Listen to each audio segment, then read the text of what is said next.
আচ্ছা, একটা গুরুত্বপূর্ণ সংবাদ দেওয়ার জন্য আপনাদের কাছে আসলাম। আপনার আওয়ামী লীগ যে মানে কত বড় খারাপ, মানে ইবলিসকে তারা ফেল ফেল মারে।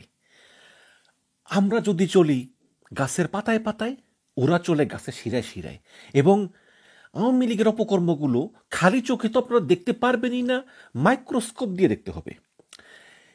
আজকে আমরা আপনাদের কাছে সামনে তুলে ধরবো সেটা হচ্ছে যে এই আওয়ামী লীগ ক্ষমতার আমলে এই যে আওয়ামী লীগের যে অলিগাররা এবং রাজনীতিবিদ থেকে শুরু করে আমলারা, তারা বিভিন্ন দেশে টাকা পাচার করেছে। এমন কোনো দেশ নাই, সে মালয়েশিয়া বলেন, আরব কান্ট্রি বলেন, আমেরিকা, ইংল্যান্ড, তারপরে কানাডাতে তো আছেই, তারপরে আরও বহু জায়গায়। তো সবচেয়ে বেশি টাকা কিন্তু পাচার হয়েছে এই আমি যেতে থাকি ইউনাইটেড কিংডমে। তো সরকার খুব চেষ্টা করতেছে। এই যে ইউনাইটেড কিংডমে তো আপনি জানেন যে ভূমিমন্ত্রী সাইফুজ্জামান জাবেদেরই বাড়ি আছে 360টা, আরও তো আছেই, Salman F Rahman, Hasina family, tulip সিদ্দিকের আছে। তো এই সম্পত্তিগুলো যে বাংলাদেশ থেকে নিয়ে অবৈধ টাকা কেনা হয়েছে, এই সম্পত্তিগুলো বিক্রি করে বা এই কালো টাকা ব্যাংকে যায়, এগুলো পুনরুদ্ধার করার জন্য বাংলাদেশ ব্যাংকের গভর্নর এইচ এম মনসুর তিনি ইংল্যান্ডে এসেছিলেন। তো আসার পর তিনি এখানে যে ঊর্ধ্বতন কর্তৃপক্ষ তাদেরকে তিনি অনুরোধ করেছিলেন যাতে বাংলাদেশের টাকায় যেসব সম্পত্তি কিনা হয়েছে বা যেসব টাকাগুলো ব্যাংকে জমা আছে এগুলো আসলে বাংলাদেশ ফেরত চায়। এবং সমস্যাটা হচ্ছে এই জায়গায়, তখন ব্রিটিশ এমপিরা একটা বিবৃতি দেয়। ইনকিলাব পত্রিকায় আপনারা দেখতে পাচ্ছেন, সেখানে হেডলাইন করেছে বাংলাদেশের অর্থ পাচার তদন্ত নিয়ে বিভ্রান্তির আশঙ্কা ব্রিটিশ এমপিদের। বাংলাদেশে অর্থ পাচার তদন্ত নিয়ে বিভ্রান্ত করার চেষ্টা করা হতে পারে আশঙ্কা করেছেন ব্রিটিশ এমপিরা। তারা বিভ্রান্ত হতে পারেন। বাংলাদেশ থেকে যুক্তরাজ্যে পাচার হওয়া অর্থের সন্ধান কার্যক্রমে নেতৃত্ব দেওয়া ব্যক্তিকে প্রশ্নবিদ্ধ করতে এই ধরনের বিভ্রান্তিমূলক প্রচারণা চালানো হতে পারে বলে মনে করছেন ব্রিটিশ এমপিরা।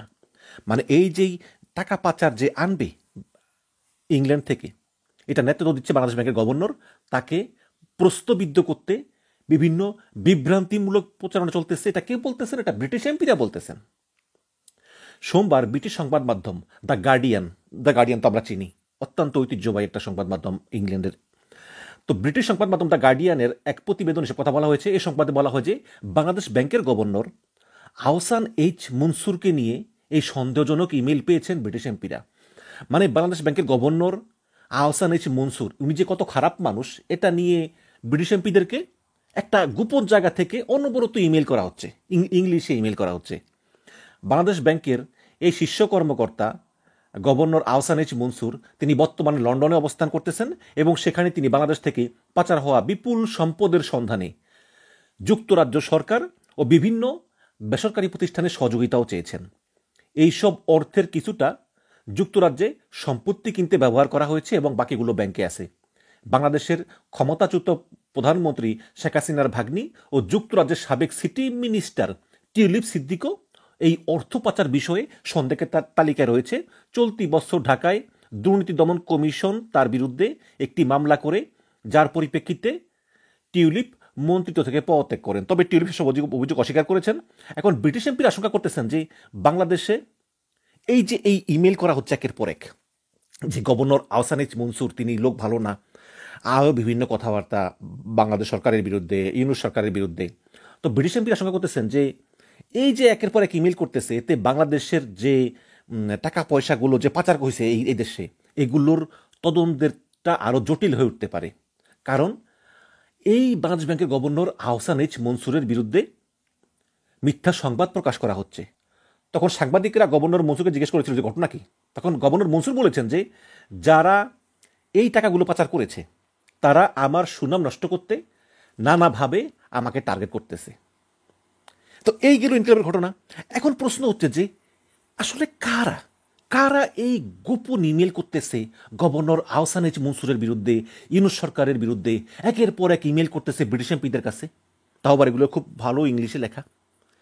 তো এটা তদন্ত করতে গিয়ে মিনহাজ আলম নামে একজন ফ্যাক্ট চেকার, তিনি এটা নিয়ে গত 10 দিন ধরে কঠিন তদন্ত করেছেন এবং তদন্ত করে তিনি কিছু সন্ধান পেয়েছেন যে এগুলো শুনলে আপনারা চমকে উঠবেন যে আওয়ামী লীগ কী না করতে পারে। দেখুন, এই আওয়ামী লীগ অন্তত 10 বছরের জন্য ফিরুক আমি চাই না, এটা যেই চেষ্টা করুক না কেন আওয়ামী লীগকে পুনর্বাসনের জন্য আমি তার বিরোধিতা করবো, সেও ওয়াকারুজ্জামানই করুক, আসিফ নজরুলই করুক, ডক্টর ইউনূসই করুক। আমি চাই না যে আওয়ামী লীগ ফিরে আসুক, কারণ তারা কোন পর্যায়ে চলে গিয়েছে যে এই পাচারকৃত 2 নম্বরই টাকা তারা ইংল্যান্ডে নিয়েছে, সেগুলো রক্ষা করার জন্য তারা যার পণ্যে উঠে পড়ে লেগেছে। মিনাজ আলম একটা ফেসবুক পোস্ট দিয়েছে, আমি একটু পড়ে একটু বড় হলো, আপনারা শুনবেন, খুব গুরুত্বপূর্ণ। তিনি লিখেছেন যে সারা দুনিয়াতে এই তথ্যযুদ্ধ, ইনফরমেশন ওয়ার অনেক দূর চলে গিয়েছে, বাংলাদেশ এখনও আছে ওই মিস ইনফরমেশন ডিসইনফরমেশন নিয়ে। মানে তিনি বলেছেন যে এই যুগে আসলে মিথ্যা কথা বলে পার পাওয়া যায় না। তো তিনি লিখেছেন যে এসব আলোচনা করতে আমাকে টক শোতে ডাকে, সেমিনারে ডাকে, আমি কোনো রকম বিনয় সারা রিজেক্ট করি। অথচ সারা দুনিয়া এখন চলছে ইনফরমেশন ইনফ্লুয়েন্স অপারেশন। এর মানে আপনাকে ভুয়া খবর দিয়ে ঘায়েল করার পুরানো কায়দার বাইরে এসে একটা গ্রানাড নেগেটিভ দিয়ে আপনাকে ঘায়েল করার চেষ্টা করবে। মানে সরাসরি মিথ্যা খবর প্রচার না করে একটা সত্য মিথ্যা কিছু মিশেল দিয়ে একটা ওপিনিয়ন দিয়ে ঘায়েল করার চেষ্টা করবে, একটা ন্যারেটিভ তৈরি করবে, ন্যারেটিভটা শক্ত করবে, যেমন মাঝে মধ্যে আমাদের পিনাকিবাবু করে। সেখানে কিছু ভুয়া খবর থাকবে, আবার কি সত্য খবর থাকবে, এরকম করে একটা অল্টারনেটিভ ট্রুথ বা আনইউজুয়াল অ্যানালাইসিস এবং কনসেন্ট ম্যানুফ্যাকচারের মাধ্যমে সেটা একটা আলাপ। তো এরকম চলছে যে গত 2-3 দিন আগে দ্য গার্ডিয়ানের যে নিউজটা আপনাদেরকে বললাম, যে ওই যে ব্রিটিশ এমপিরা বলছে যে যে বাংলাদেশ ব্যাংকের গভর্নরকে বিভ্রান্ত করা হচ্ছে, তো এই নিউজটা প্রকাশের কয়দিন আগেই ভার্জিনিয়া, আমেরিকার অঙ্গরাজ্য, এই ভার্জিনিয়া বেসড একটা news portal international policy digest নাম, বা সংক্ষেপে আইপিডি, এইটা নিয়ে কোনো আলোচনাও ছিল না, কেউ জানতোও না, জানার কথাও না। একটা ইংলিশ একটা পোর্টাল ভার্জিনিয়াতে, আমেরিকার, কে কার খবর রাখে? যদিও এই ভার্জিনিয়াতে আমাদের জয় ভাই থাকে, তথ্য বাবা জয়। তো আমাদের চোখে পড়ে প্রায় 1.5 মাস আগে যখন সজীব ওয়াজেদ জয় এই ইন্টারন্যাশনাল পলিসি ডাইজেস্টের একটা লিঙ্ক শেয়ার করেন, একটা লিঙ্ক শেয়ার করছে যেটাতে একটা ইউনুস বিরোধী লেখা ছিল, এবং তারপর থেকেই আমরা এই পোর্টালটা মনিটর করতে থাকি।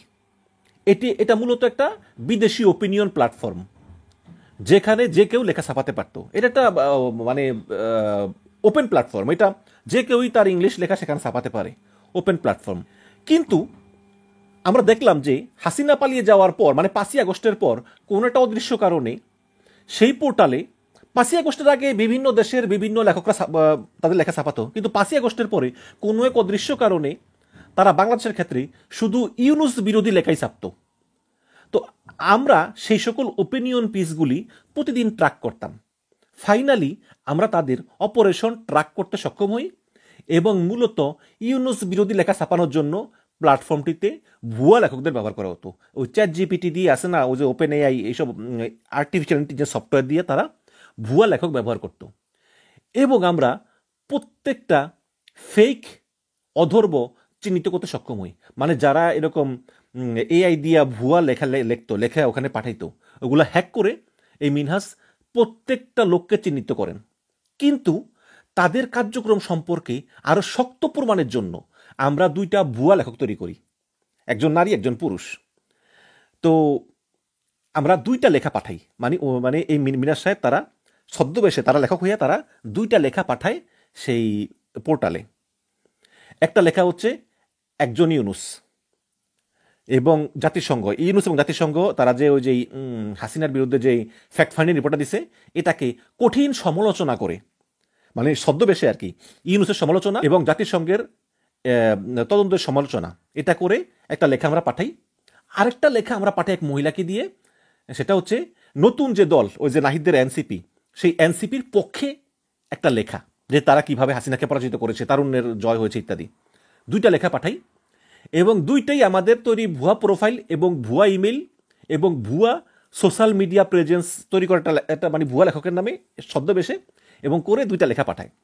মজার ব্যাপার হলো তারা ইউনুসের বিরুদ্ধে যে লেখা সেটা খুব ভালোভাবেই ছাপে, এমনকি ওই লেখার টাইটেল বদলে ভিতর দিয়ে অনেক লাইন পরিবর্তন করে এটাকে আরো বেশি ইউনুস বিরোধী করে তোলে। কিন্তু নতুন দল এনসিপির পক্ষে দেওয়া লেখাটি আজ প্রায় 23 দিন হলো তারা ছাপাচ্ছে না।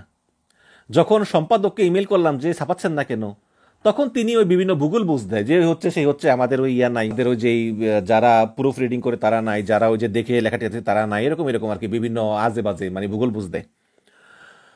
পরে আমরা গার্ডিয়ান মারফত জানতে পারলাম, মানে দ্য গার্ডিয়ান পত্রিকা, যেই পত্রিকায় নিউজগুলো ছাপাইছে যুক্তরাজ্যের, সেই গার্ডিয়ান পত্রিকার সঙ্গে যোগাযোগ করছে মিনহাজ আলম, যে ঘটনা কি, আপনার যে রিপোর্টটা ছাপালেন, এই যেই ব্রিটিশ এমপিদের কাছে ইমেল যাচ্ছে বাংলাদেশ ব্যাংকের গভর্নর আহসান এইচ মনসুর সাহেবের বিরুদ্ধে, আপনারা বলছেন যে আমরা এতে বিভ্রান্ত হচ্ছি, ঘটনাটা আসলে কি?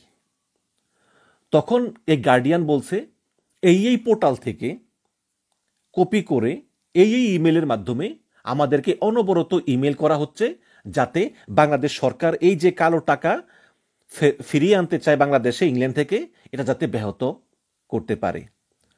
তো বিস্তারিত আমাদের দীর্ঘ লেখায় পড়ার অনুরোধ রইল, এবং এই অসাধারণ কাজটি করেছেন আমাদের টিম। আমি নাম না উল্লেখ করে তাদের ধন্যবাদ দিতে চাই, কারণ তারা আপনাকেও প্রতিনিয়ত মনিটর করতেছে। সো সাধু সাবধান, এই মিনহাজ আলম অসাধারণ একটা কাজ করেছে। এবং দেখেন যে এরা কোন পর্যায়ে চলে গিয়েছে, এই আওয়ামী লীগ কোন পর্যায়ে চলে গিয়েছে। এরা টাকা তো পাচার করে বাংলাদেশ অর্থনীতিকে পঙ্গু করেছেই, এখন সেই পাচার করা টাকা অলরেডি কিন্তু ইউনূস সাহেব বিভিন্ন দেশ থেকে কিছু টাকা ফিরিয়ে এনেছেন, যাতে আরও ফিরিয়ে আনতে না পারে। এই ব্যাপারে তাদের কার্যক্রম চলমান, এবং এমনভাবে কার্যক্রম করতেছে যেটা আপনার মাথার উপর দিয়ে আপনি ধরতেই পারবেন না। এই হচ্ছে আওয়ামী লীগ। সুতরাং আসলেই সাধু সাবধান।